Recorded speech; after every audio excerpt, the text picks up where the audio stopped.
Hello everyone, आज हम बात करने वाले हैं कनाडा का वीजा रिजेक्शन रिसेंटली इतने इंक्रीज क्यों हो गए और ऐसे तो कौन से स्टेप्स है जिससे हम हमारा प्रोफाइल और स्ट्रॉन्ग बिल्ड कर सकते हैं। So let's start. But if I lay down and I play dead and I stay dead, maybe you'll get sick of being the monster out of my head, under my bed. Think you're something out of my nightmares. Okay, so सबसे ज्यादा visa rejection का reason एक ही होता है, you won't return back to your country, या तो फिर दूसरा ये रहता है कि आपका प्रीवियस एजुकेशन आपके रिसेंट एजुकेशन के साथ मैच करता नहीं है। अब इसका रीजन क्या है या तो फिर ये क्यों दिया जाता है। सो बेसिकली एसओपी में हमें बताना पड़ता है कि आप कनाडा क्यों आ रहे हैं, आपने ये कोर्स क्यों सिलेक्ट करा।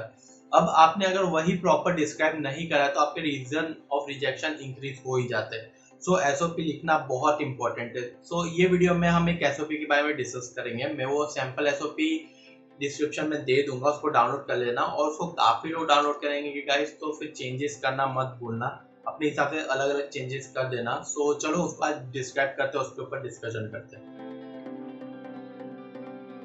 सो गाइस, यहाँ साइड में आपको एसओपी दिख रहा होगा, उसके ना सबसे टॉप पे हमको लिखना क्या है। सो बेसिकली पहले हम लिखेंगे अपना नाम, हमारा आईएलटीएस स्कोर, हमारा कॉलेज का नाम, हमारे कोर्स का नाम और साथ ही में इनटेक। अब बेसिकली हम ये लिख क्यों रहे, तो जैसे ही आपका इमिग्रेशन ऑफिसर आपका एसओपी पढ़ना चालू करेगा, उसको पता चल जाएगा एटलीस्ट वो किसका एसओपी पढ़ रहा है नाम से। और सेकेंडली हम आईएलटीएस स्कोर इसके दिखा रहे हैं क्योंकि आईएलटीएस स्कोर से पता चलता है कि जो भी कंटेंट है नीचे एसओपी में एक्चुअली प्रोफेशनली लिखा गया और आपका इंग्लिश पे अच्छा होल्ड है। सो जिसकी वजह से जो भी एसओपी में कंटेंट होगा वो प्योर होगा और साथ ही साथ वो काफी प्रोफेशनल होगा। अब टॉप पे ये सब लिखने के बाद हम नीचे आएंगे और वहां पे लिखेंगे टू और साथ में कनाडा हाई कमीशन, यानी हम कनाडा हाई कमीशन को लिख रहे हैं तो ये लेटर हम उनको डेडिकेट करेंगे। और साथ ही साथ में उसके नीचे हम लिखेंगे सब्जेक्ट। गैस कुछ भी हो जाए, सब एसटीडी ये सब मत यूज करो, पूरा नाम लिखो सब्जेक्ट स्टैंडर्ड। ये प्रोफेशनल लेटर है, ये हमारा फ्रेंड को लेटर नहीं लिख रहे हम। सो इसको जितना हो सके प्रोफेशनल रखो, शॉर्ट फॉर्म्स मत यूज करना, ठीक है। सो सब्जेक्ट लिखने के बाद हम आएंगे फर्स्ट पार्ट पे जो है हमारा इंट्रोडक्शन। सो गाइस, एक चीज हमेशा ध्यान रखना कि इमिग्रेशन ऑफिसर सबसे पहले आपका इंट्रोडक्शन ही पढ़ने वाला है, और अगर आपने वही प्रॉपर नहीं लिखा हो तो फिर उसका इंप्रेशन अच्छा नहीं पड़ेगा।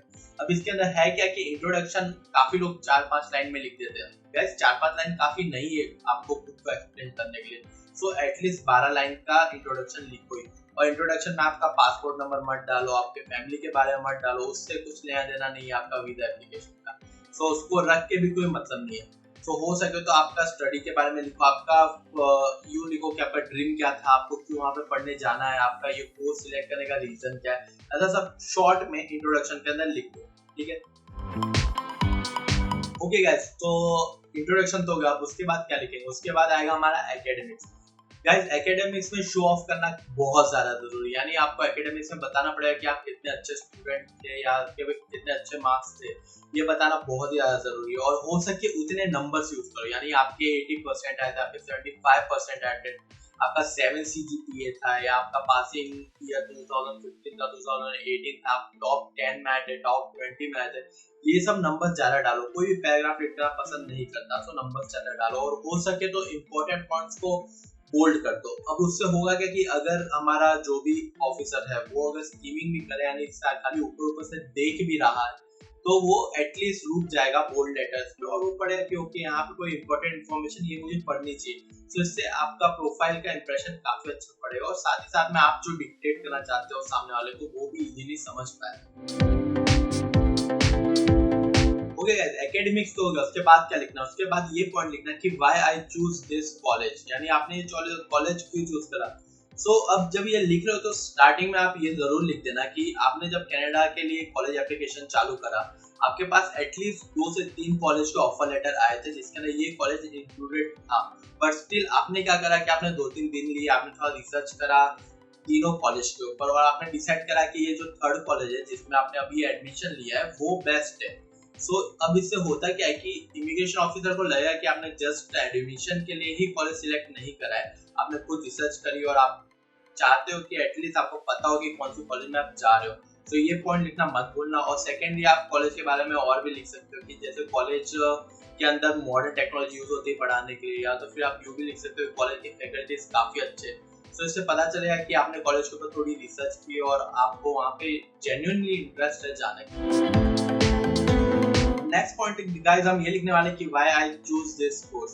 अब आपको बताना पड़ेगा इस टॉपिक में कि आपके प्रीवियस कोर्स और आपके रिसेंट कोर्स के अंदर रिलेशन क्या है। सो क्या कर सकते हो अगर आपका जो कोर्स है वो बैचलर्स के बाद मास्टर्स सेम ही, यानी आपने बैचलर कंप्यूटर साइंस में किया और आपका मास्टर भी कंप्यूटर साइंस में है, तो आपको इतना ज़्यादा रिलेशन बनाने की ज़रूरत नहीं है, क्योंकि वो नाम पढ़ के ही पता चल जाता है कि बैचलर से मास्टर गया बट सेम कोर्स।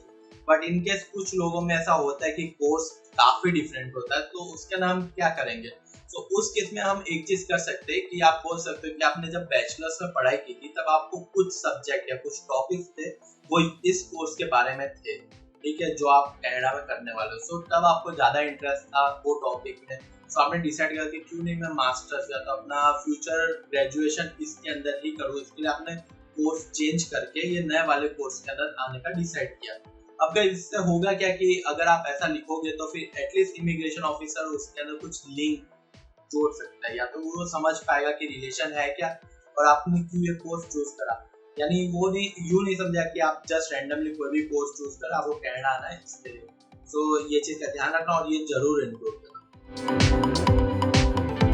ओके, सो अब हम बात करेंगे कि आपने कनाडा ही क्यों चूज किया, आपने यूके, ऑस्ट्रेलिया या यूएस ऐसी जगह आप जाना क्यों नहीं डिसाइड करा। सो बेसिकली इसके नाम आप लिख सकते हैं कि कनाडा एक मल्टीपल कल्चर वाली कंट्री है जहाँ पे ऑलरेडी काफी ज्यादा लोग हैं अलग अलग कंट्री से, और ये कंट्री काफी इमिग्रेंट वेलकमिंग है, यानी यहाँ का इकोनॉमी भी इमिग्रेंट्स पे ज्यादा डिपेंड करता है। सो यहाँ पे इमिग्रेंट्स को काफी अच्छे से ट्रीट करा जाता है। सो इसके लिए आपने डिसाइड किया कि आप कनाडा पढ़ना आएंगे। सेकेंडली आप ये पॉइंट भी रख सकते हैं कनाडा काफी सेफ है इन प्रोस्पेक्ट ऑफ स्टडीज, और काफी बाहर के स्टूडेंट भी यहाँ पे आते हैं और वो लोग सेफ फील करते हैं। सो उसके लिए आपने कनाडा चूज करा।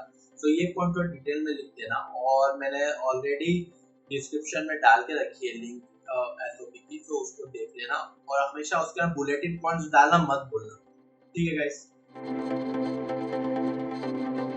जो फाइनल पॉइंट है वो है आपके फ्यूचर गोल्स, यानी अब आप आगे क्या करने वाले। सो इसके अंदर आपको सबसे पहले ये बताना है कि आप इंडिया वापस आने वाले आपकी पढ़ाई कंप्लीट करने के बाद।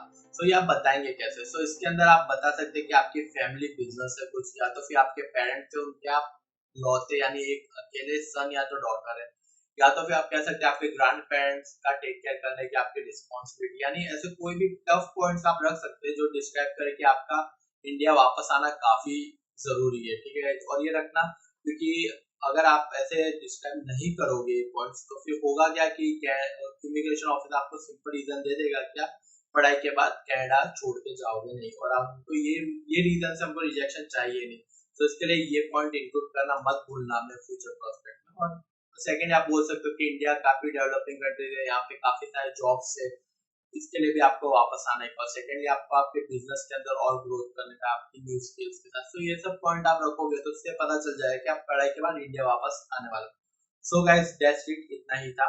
और एक चीज हमेशा याद रखना कि आप भले एप्लीकेशन कंसल्टेंसी से करवा रहे हैं, बट ये उनकी रिस्पॉन्सिबिलिटी नहीं है कि वो एसओपी बना दे आपके लिए, क्योंकि गाइस देखो वो लोग भी है ना पैसे कमाने बैठे हैं।